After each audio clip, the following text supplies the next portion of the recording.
Olá, boa noite, tudo bem? Meu nome é Ayrton Daniel, meu CRM é 69175. A gente está vindo aqui falar um pouco de obstetrícia, o que a gente chama o nosso curso de gestante virtual.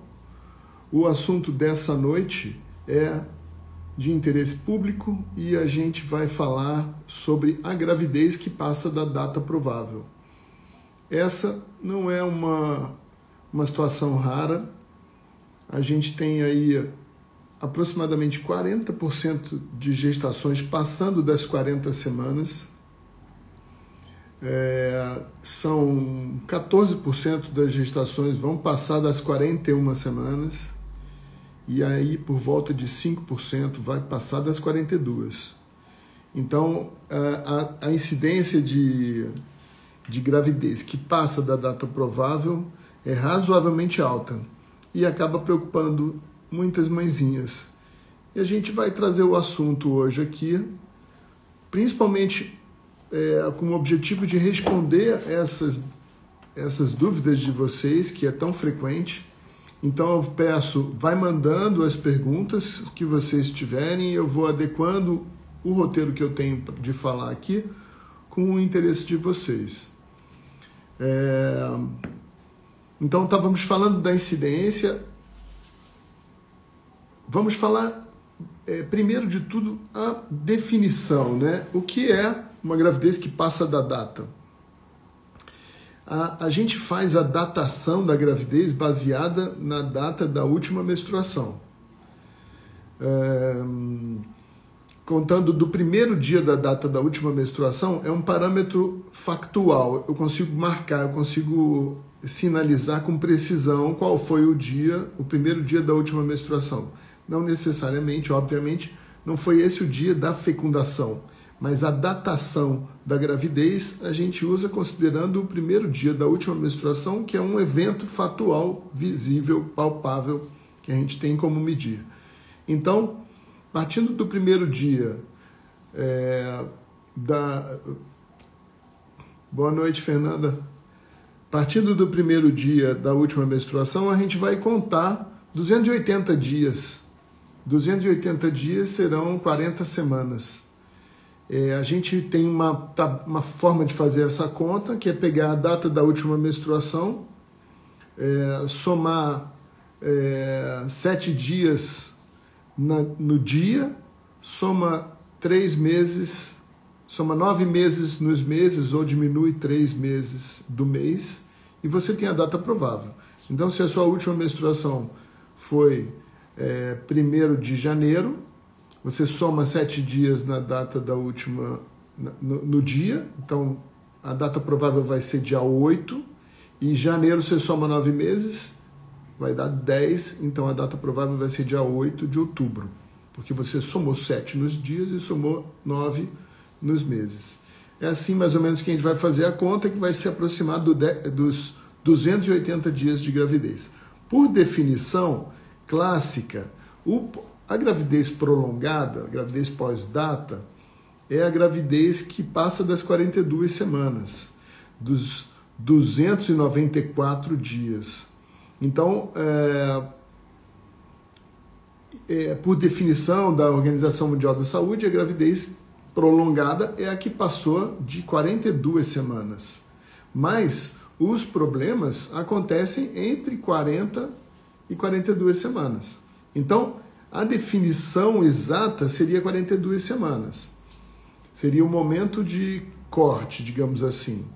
Mas é importante saber que, em termos de prognóstico, né, o que dizem as estatísticas, a mortalidade, por exemplo, deixa eu ver que eu tenho esse dado aqui. A mortalidade em gravidezes com mais de 42 semanas chega a ser 100% a mais, ou 2 vezes mais, do que a mortalidade em gestantes, em recém-nascidos de gestantes com menos de 40 semanas. E se você considerar gestações de mais de 43 semanas, a mortalidade chega a ser 6 vezes maior do que a mortalidade poderia acontecer antes de 40 semanas. E ao que se deve essa mortalidade? O que acontece que leva à mortalidade pela questão de passar da data? Gente, eu falo muito, falo rápido, talvez não dê para compreender, então eu vou pedir para vocês me sinalizarem, me interrompendo, fazendo perguntas, tá bom? Deixa eu ver se teve alguma pergunta já aqui. Ainda não. Estou aqui, vendo um monte de gente conhecida, um monte das gestantes nossas, legal, sejam bem-vindas. Então, continuando falando, o risco da passar da data é aumentar as complicações do parto e para o bebê, e com isso, consequentemente, isso leva a um aumento da taxa de mortalidade dos bebês, né? De mortalidade perinatal. Mas por quê? Por que morre, né? Vamos tentar entender qual é todo o processo do pós-data. Toda gravidez que passa da data está doente? Não, não, não. Na verdade, a gente inventou uma matemática para dar idade à gravidez. E a gente, através de pesquisas, de metodologias de pesquisa, a gente entendeu que passando de uma determinada conta, começam a acontecer os problemas, né? Então, isso gerou, digamos assim, pautas de trabalho para o obstetra, né? Para se assistir à gestação. Então,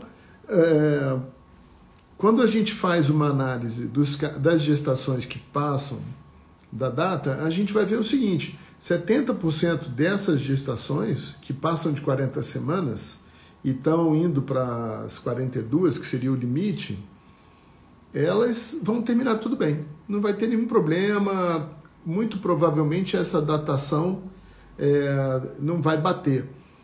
O que eu estou dizendo aqui?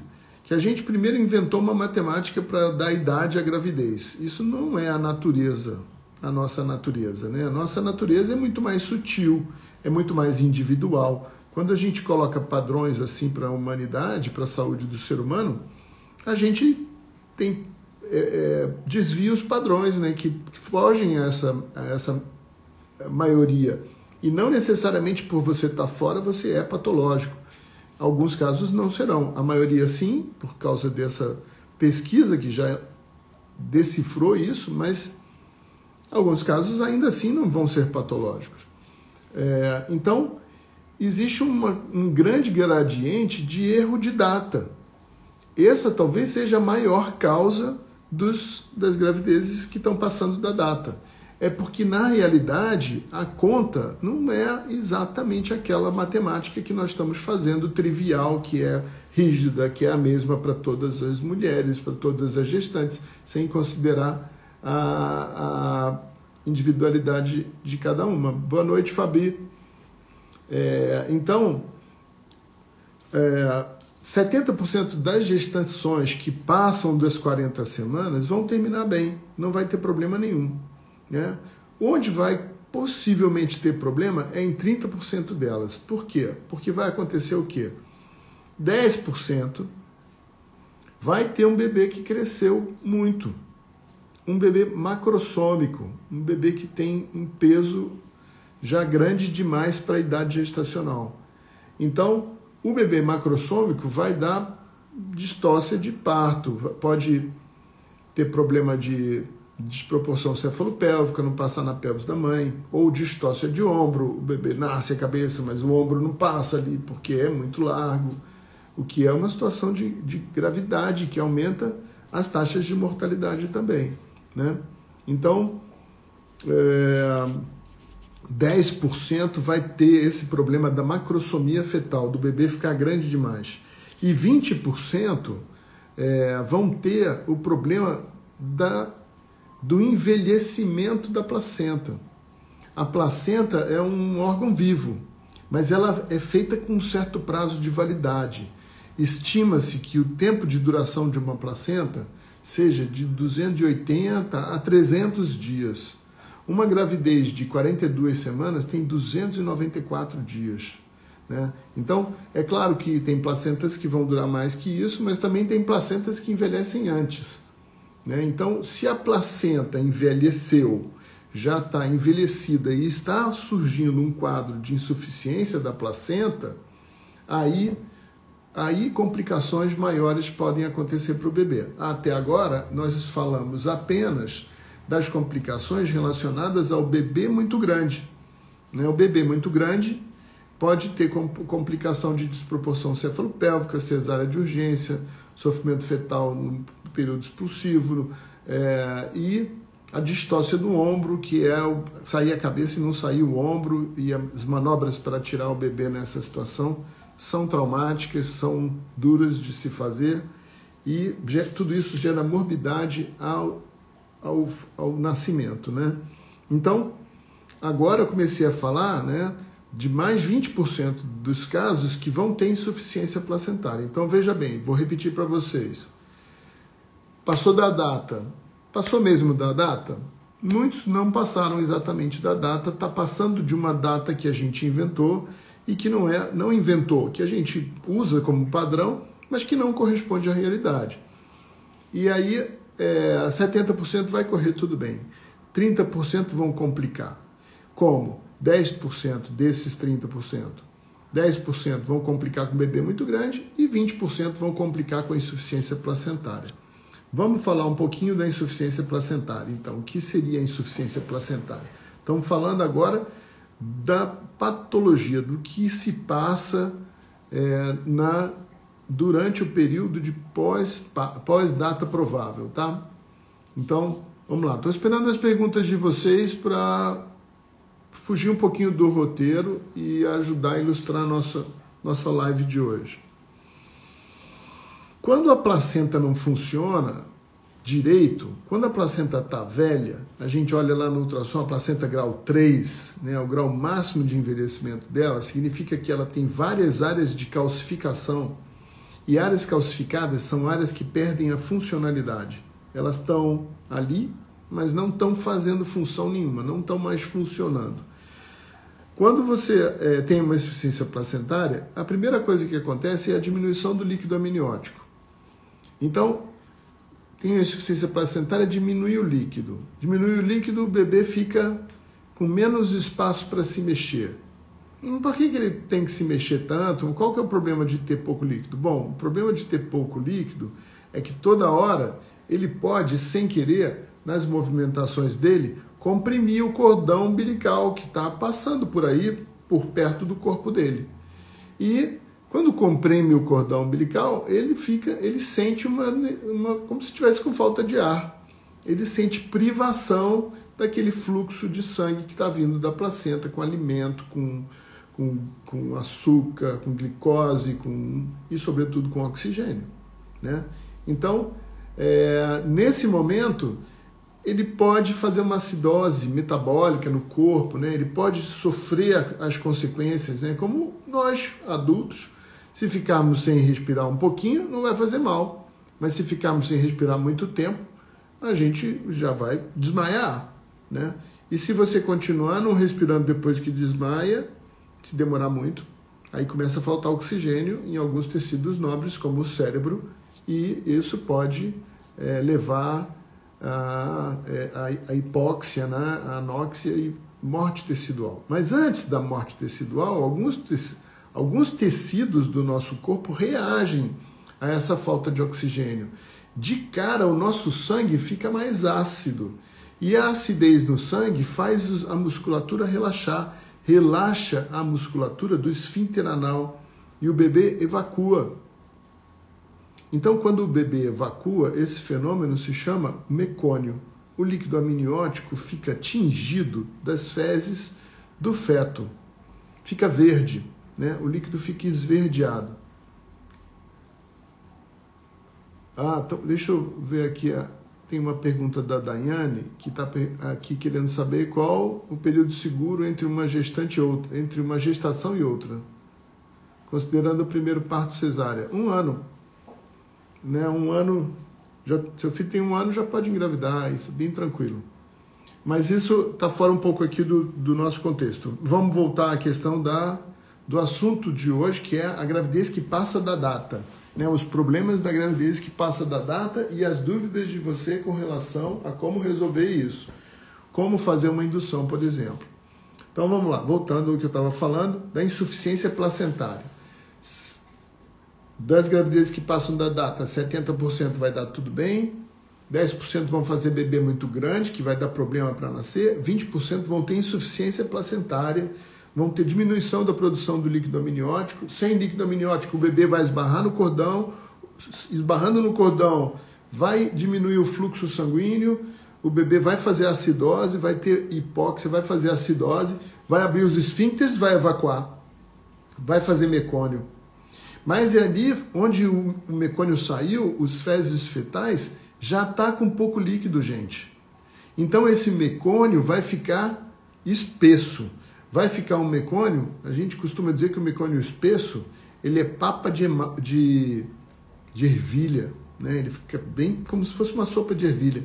Mas o problema do mecônio espesso com pouco líquido é que ele vira uma geleia, ele vira um grude, fica grudado mesmo. Então, aí vem a consequência disso tudo, onde a coisa desenrosca de uma vez. O bebê aspira esse troço.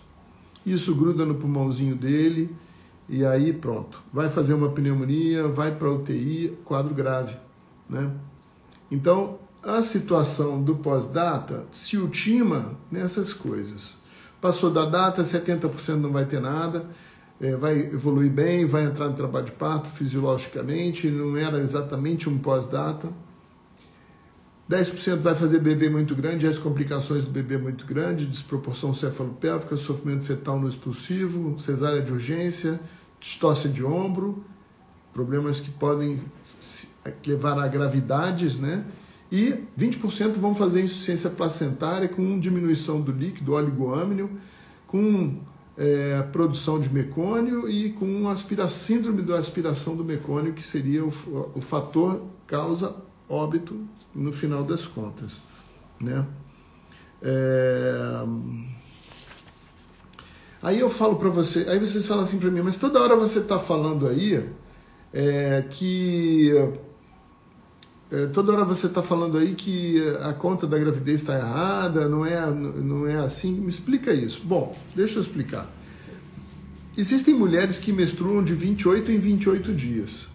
Existem mulheres que menstruam de 30 em 30 dias e outras de 32 em 32, ou de 25 em 25, e outras que menstruam 25 no mês, 28 no outro e 32 no outro. Ou seja, o período menstrual de cada mulher varia. Por quê? Porque varia o período de ovulação. A menstruação nada mais é do que um corpo que se preparou para a gravidez e, porque não houve fecundação, ela menstrua. Então, a menstruação sempre vem 14 dias, 15 dias ou 13 dias depois da ovulação. Essa coisa é fixa. Ovulou, não engravidou, menstrua. A menstruação é a frustração de uma função que o corpo se preparou e não aconteceu. Então, quando você vê uma mulher que menstrua a cada 35 dias, significa que ela está ovulando a cada 35 dias. Não vamos entrar no mérito do porquê. Pode ter vários porquês ou pode ser fisiológico. Uma mulher que menstrua um mês 25 dias, no outro mês 35 dias, vai saber qual é o ciclo dela. Ela tem um ciclo irregular. Aquela mulher que menstrua a cada 28 dias, ela vai bater certinho com o calendário que foi inventado da conta da idade da última menstruação, ou melhor, da conta da data provável do parto baseada na idade da última menstruação, na data da última menstruação, perdão, né? Então, essa mulher que menstrua de 28 em 28 está dentro do padrão clássico, onde foi calculado os 280 dias a partir do primeiro dia da última menstruação, fazendo a conta da data provável do parto, e muito provavelmente isso vai se encaixar para a maioria das mulheres. Mas como tem mulheres que ovulam mais do que 28 dias ou menos do que 28 dias, essa conta não vai ser precisa para todo mundo. Então, vai existir algumas mulheres que têm a conta 32 semanas, mas na verdade ela está com 30 e meio, ou está com 32 e 33 e um dia. Isso vai acontecer, isso acontece muito, né? Como a gente faz para saber isso? A Glau tá perguntando aqui como eu procedo com a indicação de indução. Vamos chegar lá. Esse é o assunto seguinte, vamos dar sequência. Primeiro estamos explicando a complicação que leva a gente indicar a indução, tá bom, Glau? Então, fica aí, vamos lá, já vou entrar no tema e vou explicar certinho quando a gente indica, quando não indica, quando tem bom prognóstico, quando não tem, tá bom? Quero que vocês mandem as perguntas, porque isso vai orientando a gente aqui no que é maior gradiente de dúvida de vocês. Então eu estava falando que as pessoas são diferentes, não ovulam sempre no mesmo prazo, mas a conta que a gente usa é a mesma, e quando você aplica essa mesma conta para pessoas diferentes, você tem resultados diferentes. Ou seja, tem pacientes que vai nascer certinho na data provável, tem paciente que vai nascer 2 semanas antes, tem paciente que vai nascer 2 semanas depois. Por quê? Porque a maioria das vezes a conta não bateu e a idade da gravidez que a gente acha que é 42, na verdade está certinha, está nascendo na data certa, porque para aquela pessoa que ovula de uma forma diferente, num período diferente, a datação da gravidez seria outra, tá? Então, esse é um dos motivos pelo qual a gente fala que 70% das gravidezes que passam das 40 semanas vão terminar tudo bem. Sim, porque 70% delas ou estão no período natural de passar um pouquinho da data, ou estão com uma data um pouquinho errada, e isso não significa doença nem patologia, e vai terminar tudo bem, só que uns diazinhos mais para frente, né? Então, não sei se deu para vocês entenderem, é por isso que a gente fala. Das gravidezes que passam das 40 semanas, 70% delas não tem nada e vai nascer bem, e a gente vai ver que esse bebê não tinha ainda passado da data. 10% vão fazer bebês muito grandes, macrossômicos, bebês que vão dar complicação no parto. E 20% vão fazer insuficiência placentária, que ultima na síndrome da aspiração meconial, que é o que pode levar o bebê à morte. Aqui a Ana Lu está perguntando. No meu caso, que tinha um ciclo de 34 dias, é normal ser mais de 40 semanas? Não é normal, mas isso explicaria, né? Se você tem ciclos menstruais muito alongados e regularmente alongados, ou seja, todo mês 34, a tua ovulação não acontece no 14º dia. Ela acontece no... fazer a conta aqui. Ela acontece no 20º, né? Você ovula no 20º dia, né? Menstruando a cada 34, você ovula no 20º. Então, se você ovula no 20º, já teve aí uns 6 dias de erro da data, entendeu? Da data estimada que a gente inventou para fazer a conta. Tá bom? Deu para entender? Se você menstrua 25, então, teoricamente, a data provável seria antes. Mais ou menos isso para entender por que existem variações, né? Aí você vai me perguntar, mas como é que você vai saber qual é no final, qual é a idade gestacional? A idade gestacional que a gente usa, que a gente se baseia para fazer esse confrontamento de erros, né? É a idade gestacional calculada pelo bebê, que se chama índice de Capurro. Já ouviram falar? Quando o bebê nasce, ele ganha uma nota, vocês sabiam, né? A nota do Apgar. Isso vocês sabem. O Capurro nem todo mundo sabe o que é. O Capurro é uma outra nota que ele ganha também, é uma nota de idade gestacional. O pediatra pega detalhes que são típicos do amadurecimento do feto. A dobrinha da orelha, o mamilo, a formação do mamilo, as linhas da mão, as linhas do pé.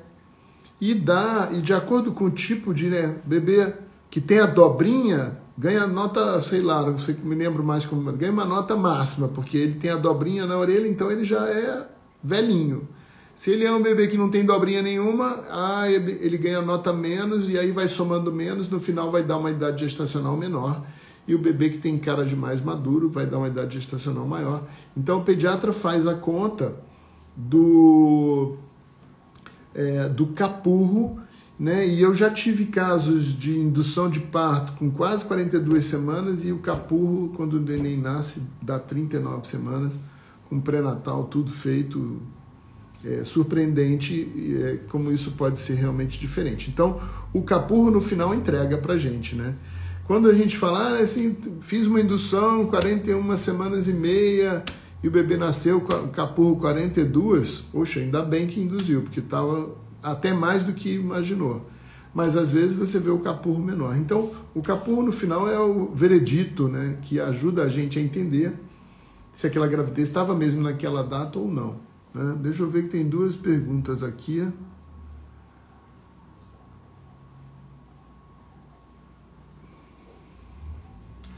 Doutor, então nesse caso do bebê estar muito grande, já ter passado da data provável do parto, seria mais seguro uma cesárea agendada? Olha só, então o que diz a literatura? Legal, muito boa pergunta, Fernanda. A literatura diz o seguinte: não existe contraindicação a se tentar, a se deixar um parto evoluir de um bebê cujo ultrassom estima uma macrosomia. O que quer dizer isso?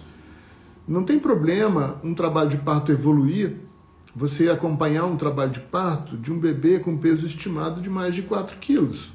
Muitos bebês com mais de 4 quilos nascem de parto normal. Até com 4,5 quilos a gente já viu nascer, né? Então, não tem problema. Mas elevar uma gravidez cujo peso estimado é de macrosomia para uma indução é uma atitude que pode ser taxada de imprudente, né? Porque é uma situação em que você já sabe que naturalmente vai haver maior chance de desproporção cefalopélvica, sofrimento fetal agudo no expulsivo, indicação de cesárea de urgência e distócia de ombro. Então, se isso acontece por uma indução, a indução não foi bem indicada, digamos assim. Uma indução de um macrossômico é uma coisa controversa, né? Então, pode ser feita, pode ser decidida, a mulher tem o direito de pedir, mas foge um pouco a recomendação, né? Então, nessa situação, a gente faz todo o possível para estimular um trabalho de parto espontâneo, porque se a gestante entra em trabalho de parto espontâneo, a gente luta pelo parto dela normal e vamos deixando a natureza tomar o caminho. E quem sabe esse parto vem bem e vai nascer. Mas fazer uma indução de um bebê macrossômico é uma situação de muita discussão e as recomendações são cautelosas, entendeu? Não sei se deu para entender. Tinha mais uma pergunta aqui. Meu ciclo era regular, 28 dias. Mesmo assim, tem que esperar até 42 semanas para induzir? Tá. Mariana, 42 semanas é o conceito de pós-data, né? Hoje em dia, a tendência é que a gente não espere 42 semanas. Os hospitais, hospitais universitários, hospitais maternidades, eles têm padrões de internação que começam com 41 semanas a 41 semanas e 3 dias. Talvez tenha um outro hospital, maternidade exclusiva, que espere 42 semanas para fazer a indução. Na época que eu fiz residência na Unicamp, era 42 semanas a indução. Não sei como está lá agora, mas a maioria das maternidades tem um limite de 41 ou 41 semanas e 3 dias para indicar a indução, tá bom? Para responder a sua pergunta. Então, mesmo com um ciclo de 28 dias, a gente sugere esperar até 41 semanas e 3 dias. Aí a Patrícia está contando aqui, o Joaquim nasceu com 41 semanas e 5 dias, indução, capurro 40 semanas e 3 dias, tá vendo? Olha lá. E Joaquim nasceu com 4 quilos e... não me lembro. 4 e... por aí, né? Não me lembro. Depois me conta, Patrícia. Conta aí pra gente. Tá. Então, legal. Então, já respondi as perguntas aqui. E eu estava falando, onde a gente parou, para falar sobre no erro de data, né? Quando a gente, não erro de data, mas as variações, né? A margem de erro dessa conta que a gente inventou de dar idade à gestação, esses 280 dias, contando da data do primeiro dia da última menstruação. Por que que tem erros, né? Isso a gente já explicou. Então, vamos explicar uma outra situação que ajuda a nos nortear, né? Você sabe que o exame a ultrassonografia hoje é um exame, super exame, que se usa à vontade na gravidez, né? Mas na época que eu comecei a estudar medicina, o ultrassom estava chegando e eu escutei histórias de profissionais que trabalhavam sem o ultrassom, o que foi muito enriquecedor, porque isso pode ser usado até hoje, né? Eu uso até hoje esse conhecimento. Então, saber que uma gravidez está fora da data, olha, está somando 17 semanas, mas está com cara de 15 aqui, 14. Dá para você saber isso no exame físico, acompanhando a evolução da altura uterina, acompanhando outros sinais que acontecem ao longo da evolução da gravidez, né? A gestante começou a sentir o bebê mexer. Legal. Quantas semanas você está? Ah, está com 14. Ninguém sente o bebê mexer com 14. O bebê começa a mexer, a percepção começa nas mulheres que já estão na segunda ou terceira gravidez por volta de 16, 17 semanas. 18, diria com mais certeza, mas pode ser que alguém sinta com 17. Primeira gravidez, geralmente em torno de 18, 20 semanas, né? Se uma primeira gestante diz, já estou sentindo o bebê mexer, ou ela não está sentindo o bebê, ou essa gravidez ela já está mais adiantada, né? Ela não está com 16, ela já está com 18. Então, são parâmetros do acompanhamento ao longo do pré-natal que ajudam o pré-natalista a ter uma noção que está lidando com uma gravidez com erro de data já, né?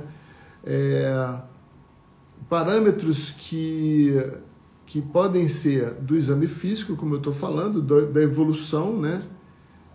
Do acompanhamento, e eu ia falar aqui então da importância do médico acompanhar, um mesmo médico acompanhar do início ao fim da gravidez, porque ele tem essa percepção de evolução, não é simplesmente um exame que vai dizer a idade gestacional, mas uma análise de toda a evolução da gravidez que vai dizer nunca bateu desde o início essa idade gestacional ou bateu desde o início sim, e ela parece ser essa idade sim, né? Opa, já veio mais um monte de pergunta aqui. Legal, gente, vamos lá. Doutor, bolsa com mecônio não é indicado o parto domiciliar? Bolsa com mecônio não é indicado o parto domiciliar? Nos protocolos de países desenvolvidos, o mecônio é uma indicação de migração para o hospital. Tá? Nos países que têm protocolo de atendimento de parto domiciliar, mecônio é uma indicação de migração para o hospital. É que nós não temos protocolo de atendimento de parto domiciliar, né? Doutor, não sei se entra no assunto, a Fernanda perguntando, mas como é feita a indução? Pode durar quanto tempo, mais ou menos, para a expulsão? Vamos chegar lá, é o próximo assunto sim, é o assunto de hoje, a gente vai chegar lá. Então, eu estava falando aqui para vocês que o acompanhamento dessa gravidez já pode dar um norte para a gente saber se está lidando com uma gravidez exatamente daquela idade ou não, né? Todos os acontecimentos. Agora, sem dúvida nenhuma, a ultrassonografia é o grande exame que nos auxilia.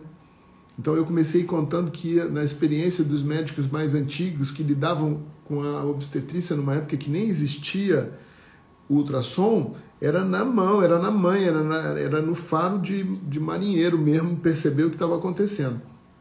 Mas quando veio o ultrassom a coisa mudou. Esse conhecimento ainda pode ser usado hoje, né? O conhecimento da evolução, palpar, né? O exame médico mesmo, né? E o ultrassom, ele vem trazendo as seguintes novidades importantes, né? Então, quais são? O ultrassom, primeiro, o ultrassom feito no primeiro trimestre, ele tem uma margem de erro em torno de 5 dias. A recomendação é o seguinte, se um ultrassom de primeiro trimestre, lá com 9 semanas, diz que está com 9 semanas e 2 dias, ele pode estar errando. Essa gravidez pode estar 5 dias a mais para lá, 5 dias a mais para cá. né? Então, ela pode ser uma gravidez 9 semanas e 2 dias mais 5 dá 10 semanas, pode ser 9 semanas e 2 dias menos 5, daria 8 semanas e 4 dias. Então, essa gravidez de 9 semanas e 2 dias pode ser 8 mais 4, pode ser 10. Mas se tiver discordante da idade gestacional, da amenorreia, da data da última menstruação, quero dizer, se tiver discordante mais de uma semana, é para considerar o ultrassom. É para considerar a idade gestacional datada pelo ultrassom, tá? Por quê? Porque o ultrassom é muito fidedigno nesse período da gravidez. Se você fizer um ultrassom no segundo trimestre, em torno de 20 semanas, 18 semanas, a margem de erro já dobrou para 10 dias. 10 dias para mais, 10 dias para menos, né? Então, a margem de erro de um ultrassom feito lá no final chega a quase 2 semanas. Então, não adianta, a gente tem que contar qual é a idade gestacional contada pelo primeiro ultrassom, desde que esse ultrassom tenha sido feito num serviço confiável, que você confia naquele laudo, né? Porque também tem que levar em consideração a qualidade do exame que você está recebendo ali para fazer essa análise. Não só o ultrassom ele é importante como um parâmetro, o primeiro ultrassom, mas os outros ultrassons também. Durante a evolução do bebê, ele vai apresentando núcleo de ossificações do fêmur, da tíbia, e se você vê esses núcleos, eles surgem em idades gestacionais específicas, né? Então a gente pode, na evolução do ultrassom, ter uma ideia de qual a idade gestacional o bebê está, pelo aparecimento desses caracteres imaginológicos. Outra coisa que o ultrassom ajuda é a fazer o diagnóstico da insuficiência placentária lá no final. Ajuda também a fazer o diagnóstico da macrosomia. Lembra que eu falei para vocês? Vou repescar aqui. De todas as gravidezes que passam de 40 semanas, 70% delas não vai ter nenhum problema, vai correr tudo bem. Não era um caso especificamente de patologia de passar da data. 10% vão fazer bebês muito grandes, que vão dar problemas no nascimento e que pode aumentar as consequências de lesões no parto para a mãe e para o bebê. E 20% vão fazer a insuficiência placentária. E qual o problema da insuficiência placentária? Aquela cascata de acontecimentos que eu falei aqui, que vai levar à síndrome da aspiração do mecônio, tá? E aí a pneumonia e um quadro grave para o bebê, possível óbito.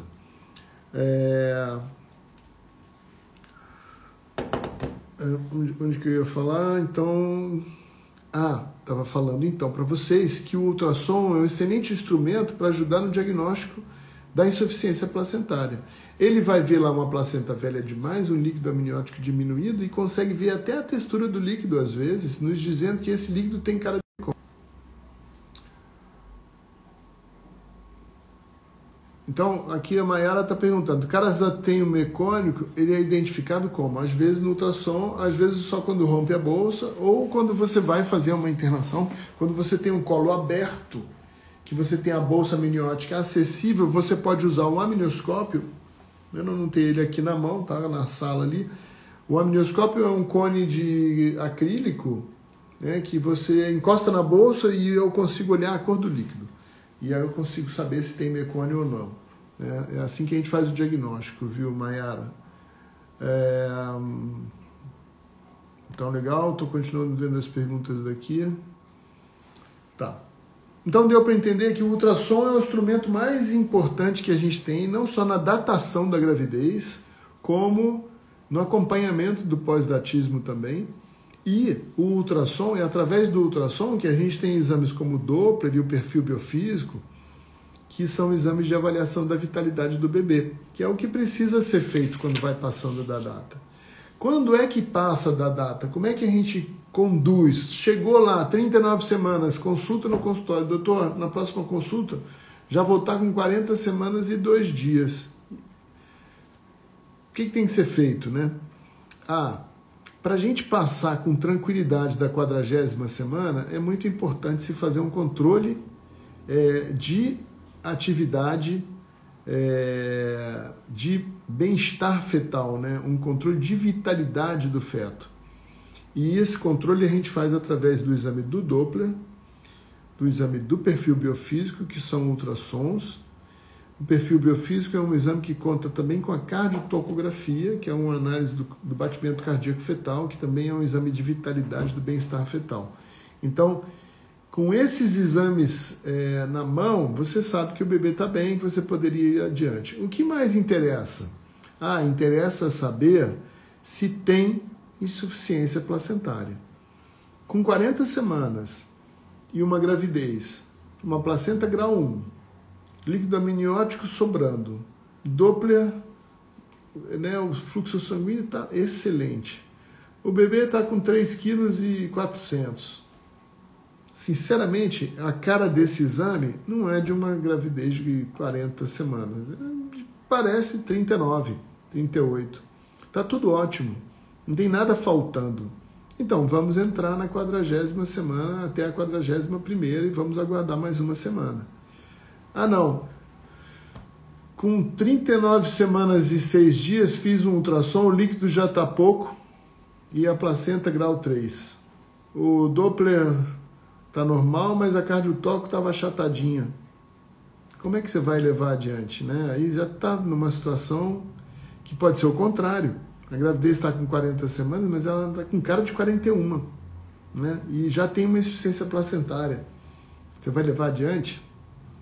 Ou se você leva adiante, mas ali no próximo ultrassom, já com 40 semanas e 5 dias, aparecem todos esses sinais, não é prudente manter, ficar aguardando uma gravidez evoluir já com sinais dessa insuficiência placentária numa datação que já passou da idade gestacional, da data provável do parto, né? Da data estimada do parto. Então essa seria a situação em que a gente cai no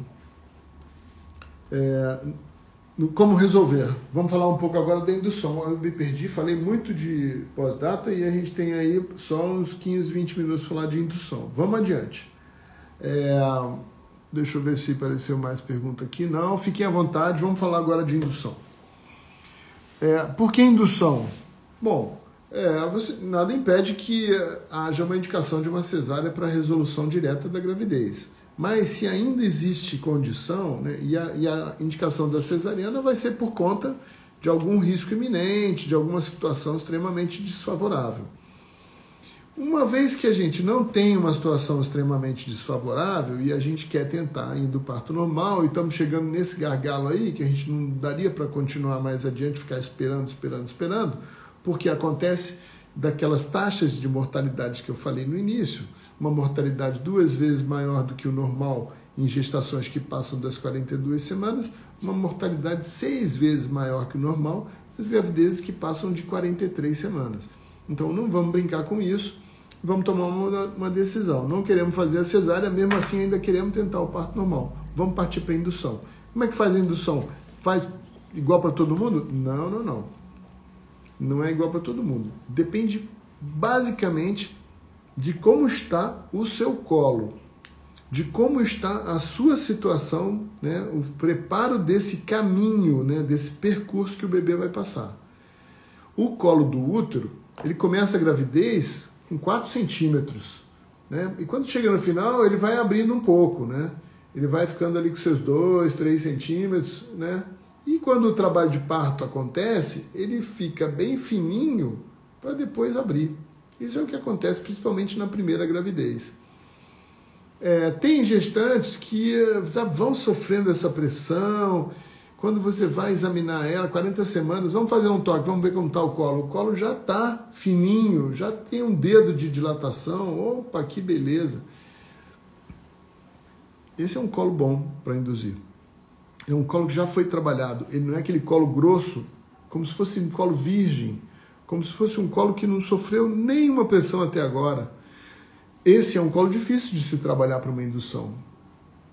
A natureza faz o preparo aos pouquinhos, né? Essa semana, ontem, a gente teve um parto que foi exatamente assim. Assim, umas 30 horas de pródromos.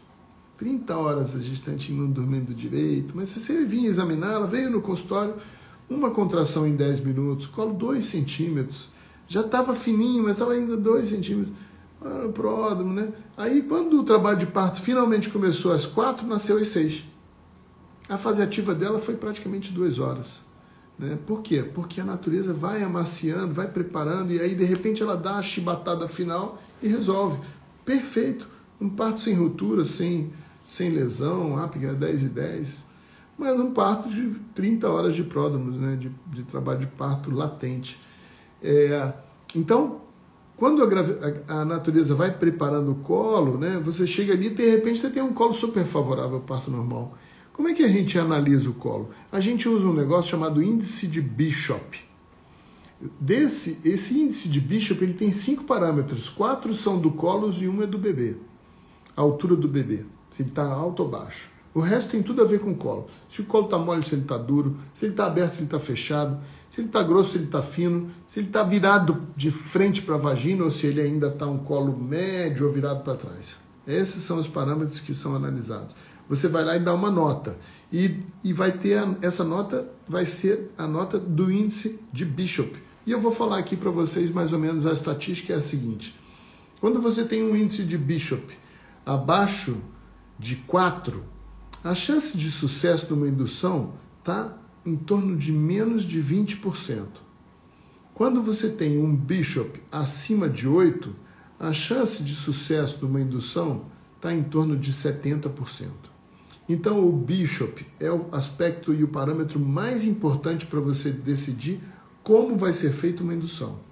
Né? Uma indução do parto que vai enfrentar um Bishop desfavorável tem que considerar que precisa usar um método que vai primeiro preparar o colo. Tornar esse colo com um Bishop mais favorável. E assim, quando ele recebe um Bishop mais favorável, ele pode ter um melhor sucesso na indução. Então, o preparo do colo pode ser feito ou com comprimido, que a gente usa o misoprostol, que tem um efeito local ali, bioquímico, e que faz o colo ficar mole, esmorecer e muda o Bishop, ou você usa isso aqui,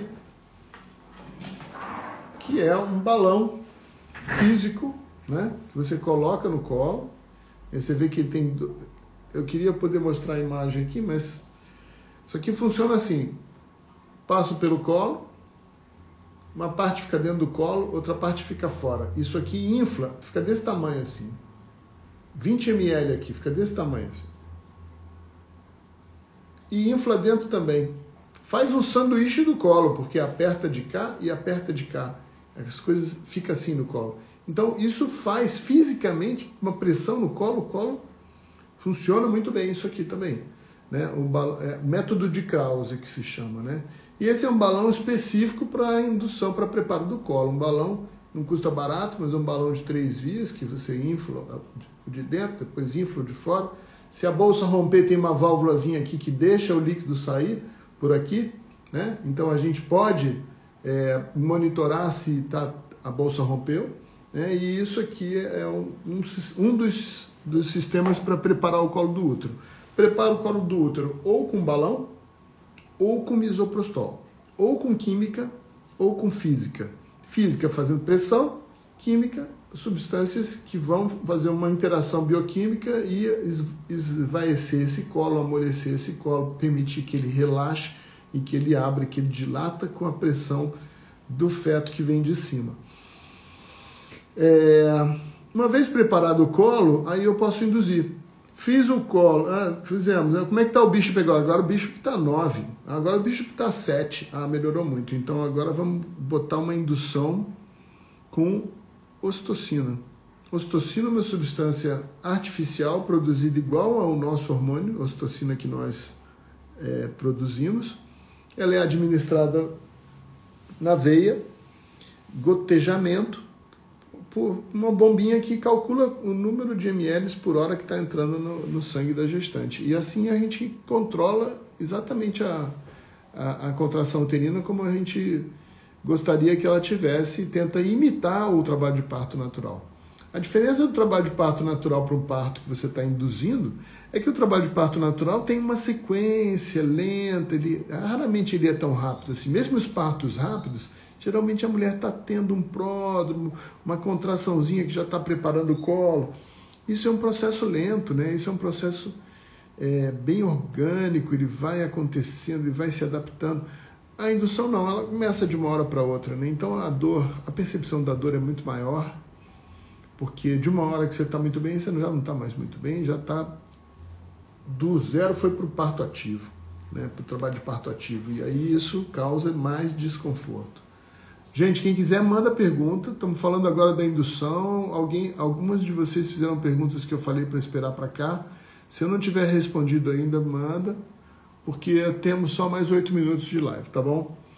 Então, a indução é a primeira etapa, avaliar o colo, usa-se o índice de Bishop, colo não favorável tem que ser trabalhado primeiro, colo com Bishop baixo tem chance de sucesso em menos de 20%, colo com Bishop alto tem chance de sucesso de mais de 70%. Então o negócio é ter um bom Bishop para induzir o parto. E para ter um bom Bishop, índice de Bishop, precisamos preparar o colo. Se o índice não é bom, prepara o colo. Se o índice já é bom, que muitas mulheres têm isso, então não precisa. Pode entrar direto com a indução. A indução nem sempre dá certo, né? Como eu acabei de falar para vocês, existem prognósticos que a gente já sabe como vai. Eu nunca vi uma gestante desistir de uma indução. Toda gestante que quer o parto normal e a coisa não deu certo, ela não desiste da indução, mesmo quando o bicho está bem vagabundo. Ela quer assim mesmo, se ela tem 20% de chance, ela quer tentar os 20% de chance. E a gente sempre respeita e banca isso. Só que a sensação que eu tenho é que é uma frustração, né? Porque a indução nessa hora, ela é mesmo a última esperança, né? E a mulher se amarra nessa esperança. E a frustração, quando acontece a cesárea, mesmo já com todo esse prognóstico, é grande, né? Então, eu não sei como seria a reação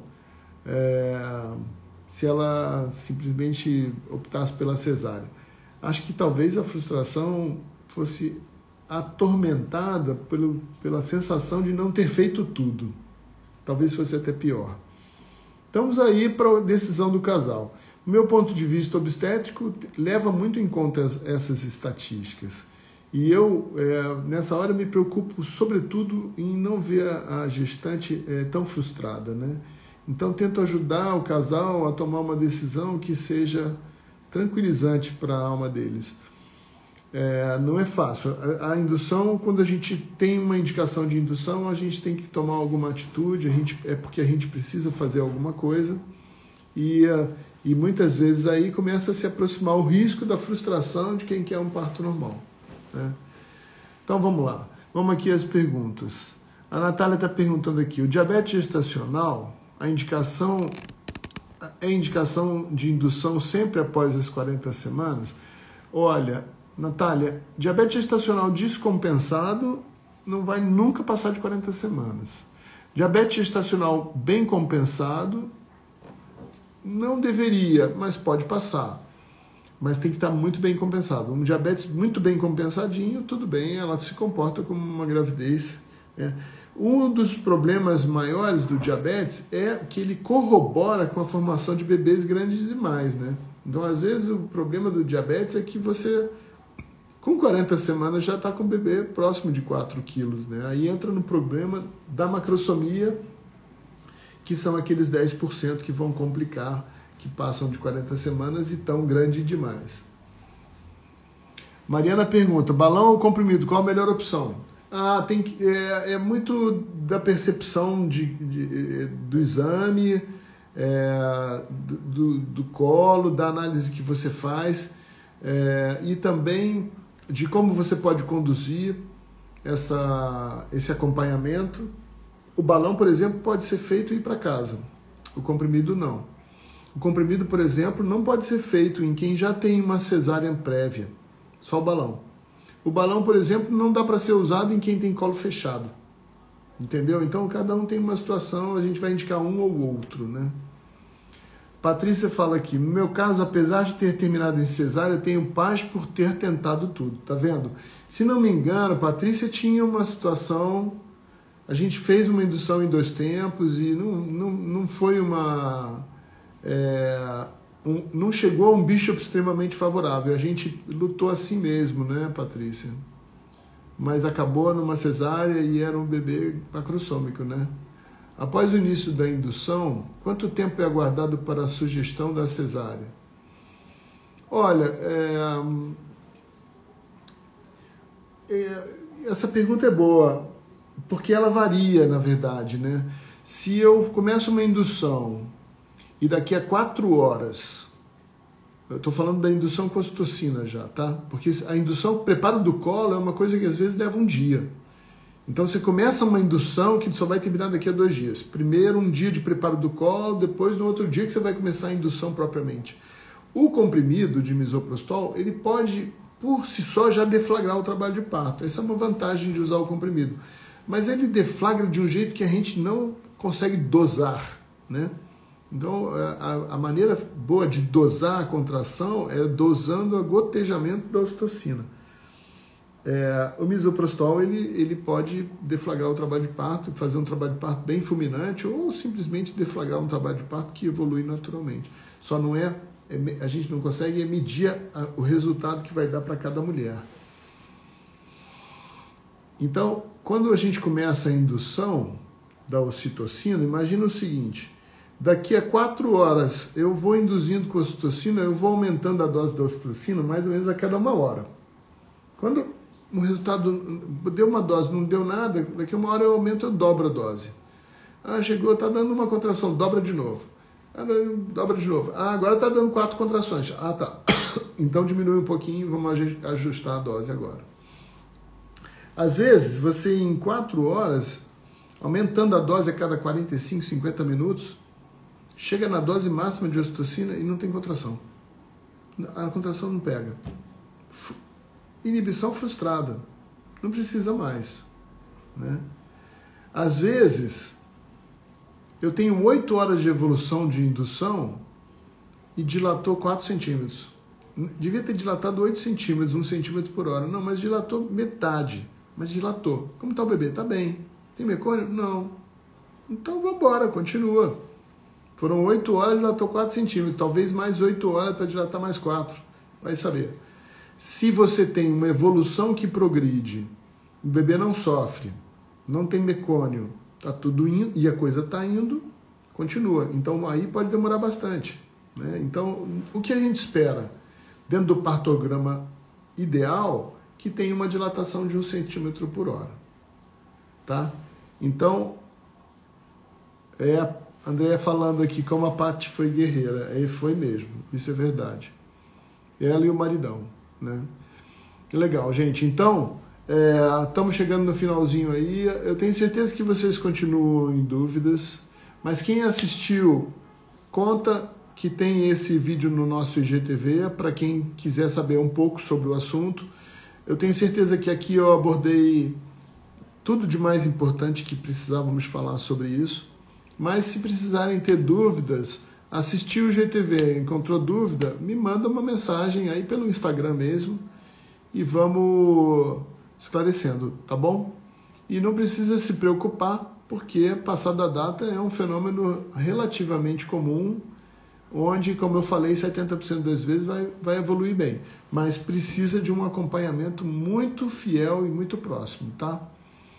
A Pamela está pedindo aqui, olha, já deu 1 hora na minha conta, daqui a pouco o Instagram vai fechar nossa conversa.